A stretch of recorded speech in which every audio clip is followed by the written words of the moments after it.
పత్రికా సమావేశాలకు కూడా ఎవరు పడితే వాడు లోపలికి వచ్చేసి మీకంటే ముందల కుర్చీలో కూర్చుంటాడు. ఇంతకుముందు నేను చూస్తాను, ఒక 15 సంవత్సరాల క్రితం నేను ప్రజాప్రతినిధిగా ఎన్నికైనప్పుడు పత్రికా సమావేశాలు పెడితే సీనియర్ రాగానే సీనియర్ జర్నలిస్ట్ ఏ పేపర్ అయినా ఉండదు, లేకపోతే ఏ టీవీ అయినా ఉండదు. జూనియర్స్ ఎవరైనా ఉంటే సీనియర్స్ వస్తే ముందల సీట్లో కూర్చున్న వాళ్ళు కూడా లేచి వాళ్ళకి సీట్ ఇచ్చి వెనక్కి వెళ్ళి కూర్చునే వాళ్ళు. ఒకవేళ సీట్ లేకపోతే పక్కకు నుంచొని నోట్ చేసుకునేది.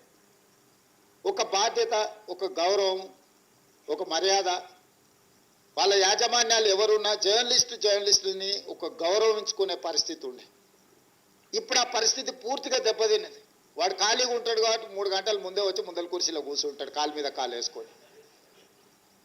వాడికి ఆ వచ్చిన సీనియర్ జర్నలిస్టు వాళ్ళ జీవితాన్ని మొత్తం జర్నలిజంలో కలిపినరు. వాళ్ళు సిన్సియర్గా ప్రజా సమస్యల్ని విశ్లేషించడానికి, పరిశోధనలు చేయడానికి, వాళ్ళ జీవితాన్ని, ఆరోగ్యాన్ని ఫనంగా పెట్టి, కుటుంబాలను కూడా ఫనంగా పెట్టి ప్రజల సమస్యలను తెలుసుకోవడానికి ఎక్కడెక్కడనో మారుమూల ప్రాంతాలకు వెళ్ళి రోజుల కొద్దీ ప్రజలలో మమేకమై ఆ సమస్యల్ని తెలుసుకొని వాళ్ళు రాసిందన్న సంగతి పాలకులు. మరి ఇన్ని చేసిందంటే మీకు పూర్తిగా అవగాహన ఉన్నది కదా. అవగాహన ఉన్నప్పుడు నిజమైన జర్నలిస్టులకు మరి ఇళ్ల స్థలాలు కానీ తర్వాత వాళ్ళకు సంబంధించి 100% మీరు చర్యలు తీసుకోవాల్సిన అవసరం ఉందా లేదా?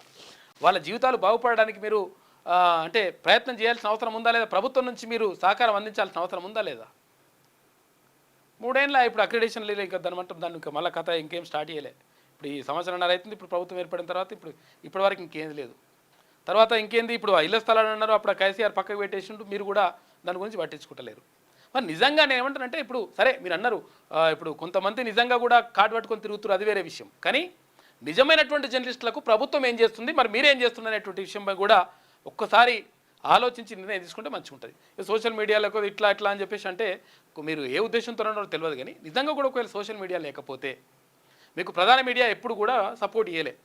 అధికారంలోకి రావడానికి ప్రధానంగా పనిచేసింది సోషల్ మీడియా. అందుకనే కేటీ రామారావు ఇప్పుడు మొత్తం సోషల్ మీడియా మీద పడ్డాడు. ఎందుకంటే ఈ ప్రధాన మీడియా అంతా విడిచిపెట్టేసి పబ్లిక్ సోషల్ మీడియానే ఇప్పుడు ప్రధానంగా నడుస్తుంది కాబట్టి దాని మీద కేటీ రామారావు దృష్టి పెడతా ఉన్నాడు. మీరు సోషల్ మీడియాని అంటే మరి ఏ ఉద్దేశంతో తిరుగుతున్నారో, ఏ ఉద్దేశంతో మీరు అట్లా అంటున్నారో తెలియదు. కానీ అదైతే మరి నడుస్తూ ఉంది.